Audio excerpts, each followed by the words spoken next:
espesyal ang bisita makakasama natin ngayon. One of Kapuso's promising actresses, kaya dapat lang winner sa sarap ang recipe ihahanda ko. And as always, ready ako para dyan. Samahan niyo rin kami mga Kapuso. Oras na for your serving of great dishes that can bring the family closer together. This is Sarap with Family.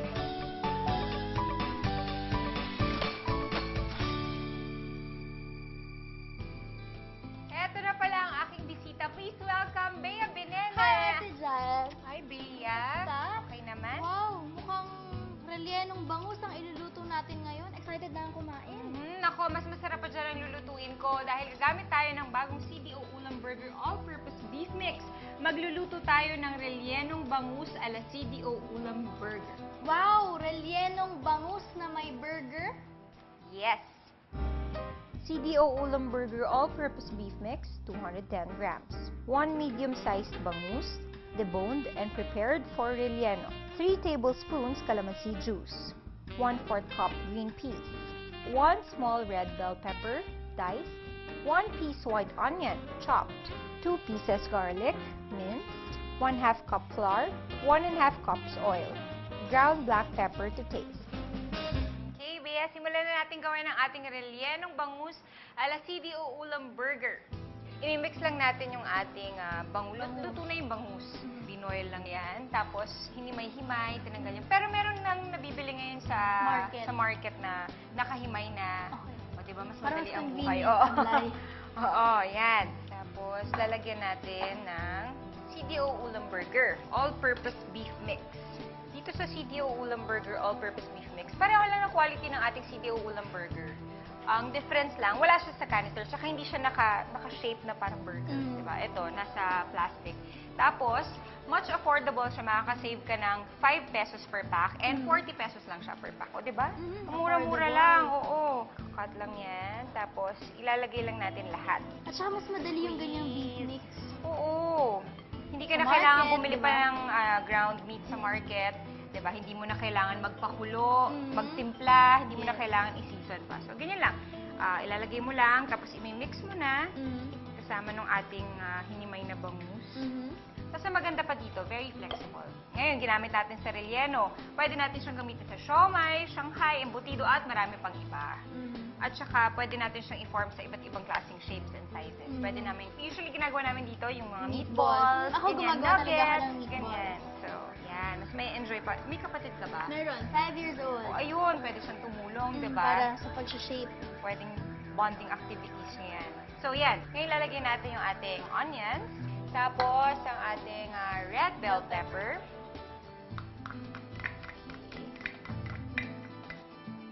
Okay, hindi mo na kailangan pakuluan pa. Makakasave ka ng time. Makakasave ka ng gas. Diba? Ng money. Kasi very affordable. Okay, ang ating garlic.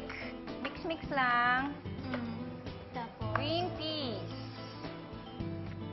Ikaw, Bea, sa pamilya mo, sino yung pinaka-close mo? syempre si Mama kasi siya yung lagi kong kasama. Tama. Oo nga, lagi Sa kita lahat. si Mommy. Oo, lagi ko siyang kasama sa lahat.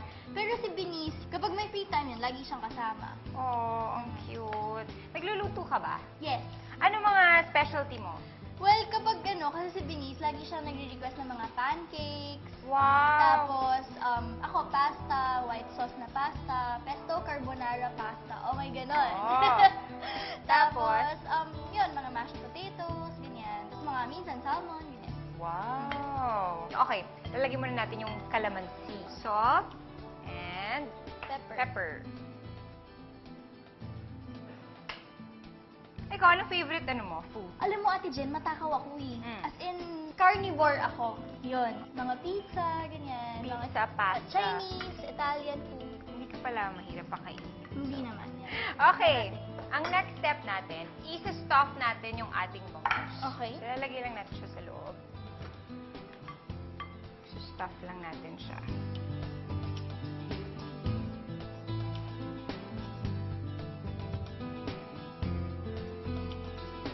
Stuff lang natin siya hanggang sa yung siksik na siya, punong-puno na siya. Ito na. Okay. Ito na. Ate Jen, habang ginagawa mo yan, bubuksan ko na open tong mo na yung no? stove. Oo, yan. So, na-stuff na natin yan. Gagawin natin. Lalagyan natin ng flour. Pero konti lang. Mhm. Matakpan Takpan lang siya ng konting-konti. Okay, mainit na ba? Mainit na. Lagay na natin yung oil natin dyan. Sige. O, diba? Ang bilis-bilis lang gawin. Dali-dali lang yung gawin. Parang pinawderan mo lang yung... Pinulbusan mo lang yung bangus. Yan. Okay. Okay, pwede na natin ilagay. Ito na One, siya. two. 1, 2, 3! Ikaw, may time ka pa bang umalis? Oo naman. Oo, kasama yung family mo? Saan kayo Lagi. madalas pumupunta? Sa mall. Hindi ka ba nahihirapan pag sabihin yung showbiz tsaka family? Hindi naman. Time mo sa family? Bilang family naman, lagi ko naman kasama si mama. So, yun. Pero, hindi naman kasi hindi pa naman ngayon ganun ka-hectic yung schedule bilang wala naman akong so, kaya naman. Marami pang free time. Naamoy mo ba yung aroma? Beef na beef, Beef diba? na beef? Oo. Siguradong magugustuhan ng buong pamilya. Nako, gawin mo yan, Oo naman. Gawin mo yan. Magugustuhan ni Benice. Benice ba? Benis. Benice. At ni Mommy. Yes. Okay, i-flip natin. Babalik na rin natin. Okay. Ayan. Tantayin lang natin maluto. Okay. So, after naging even yung pagka-golden brown niya, pwede na natin siyang ilagay sa ating plate. Okay. Ayan. Tapos, isa-slice lang natin. So, para mas masaya at mas bongga, ganito natin siya i-serve. At saka para makita rin yung laman ng ating bangus. Okay. Ayan. Teka lang, Ate Jen, kailangan kong picturean yan eh. Para mamaya meron akong pang #happy tummy. Hashtag Happy Tummy. Okay. Yan. Heto na ang ating rellenong bangus ala CDO Ulam Burger. Let's eat! At syempre, mas Nakaka-excite. masarap siya kapag may rice. Sit down. Thank you. Tayo. Ang Ating rellenong bangus. Ala CDO. Thank you.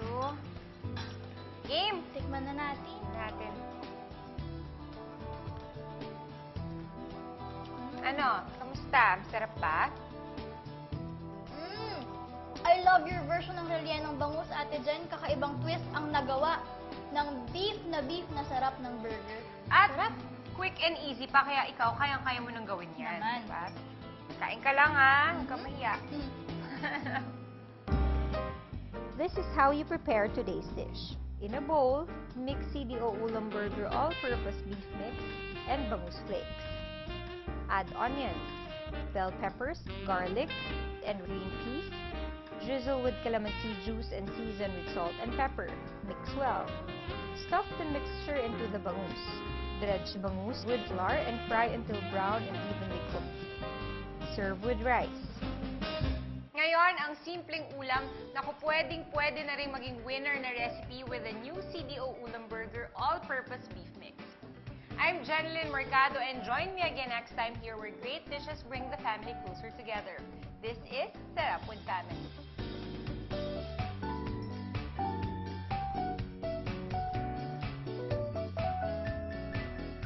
If you want a copy of this recipe, like us on Facebook at www.facebook.com/GMA Sarap with Family and follow us at Sarap with Family on Twitter.